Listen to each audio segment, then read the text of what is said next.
رسول اللہ صلی اللہ علیہ وسلم فرمائی بخاری شریف کے حدیث تے وی درې قسم ازمکی دی یو اغا ازمکا دا چه پاغی بارانو شی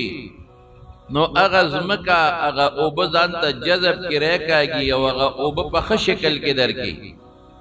داغینا میوی روزی داغینا گیا روزی داغینا غل روزی داغینا فصلون روزی انسانان مخری و حیوانات مخری دا بیر بہترین فصل دے دا دے مثال دا اغا علماء دا مجتہدین و توئی چه پاغی دا قرآن و سنت بارانو شی اغوی پزلک جذب کی دان تیراک آگی او اغی دا قرآن و سنت نا دینی مسائل رو باسی دا میوو پا شکل کے او دا فصل او دا گیا پا شکل کے خلق دا فیدے اخلی مجتہد کارم دا غدے چه اغا دا قرآن و سنت پزلک دان تیراک آگی او بیا دا غینا بلا مسئلے رو باسی یو آیت نا دیر مسئلے رو باسی دا یو حدیث نا دیر مسئلے رو باسی او خلق لطیارین وڑے ورکی بس لنڈا خبر دی چه استانا سوک دا پوسو کی جدا ما پا بور کے مگا پریوزی سبکو نو دا حضور پاک زمانہ کی خبورنا نو او دا مسئلہ چه دا صحابہ دا مگی کڑم ندا نو دا اگوی نور احادیث پکشتا دا اغینا مسئلہ رو باسی نو تا تا احسانہ کی تا تا واضح کی لگزمکا چوبر آکا گی تا لگزمکا اوبا پخپل شکل ندر کئی دا میوو دا گیاو دا درغنی پا شکل کے در کئی دارنگ مجتہدین و فقہا چکل قرآن و سنت ووری نو تالا دا مسئلو پا شکل کے غدر کئی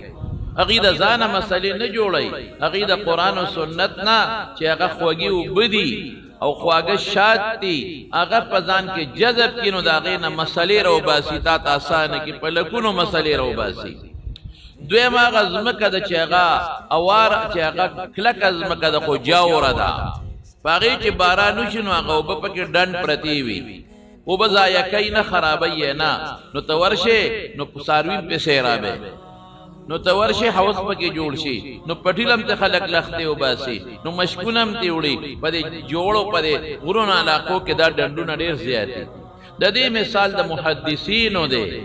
چکم دا رسول اللہ مبارک احادیث خلقو تخی نو اغی اغا حادیث چی دا خواگو بو پا شکل کی دی اغا تالا ساتی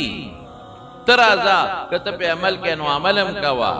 او کتیز دکین اس دکویم ثواب بدیم کی گی دریم اغز مکد نمارونو چه باران پیوشی نو او بدان تراکا گی داغز مکد انما یقیعان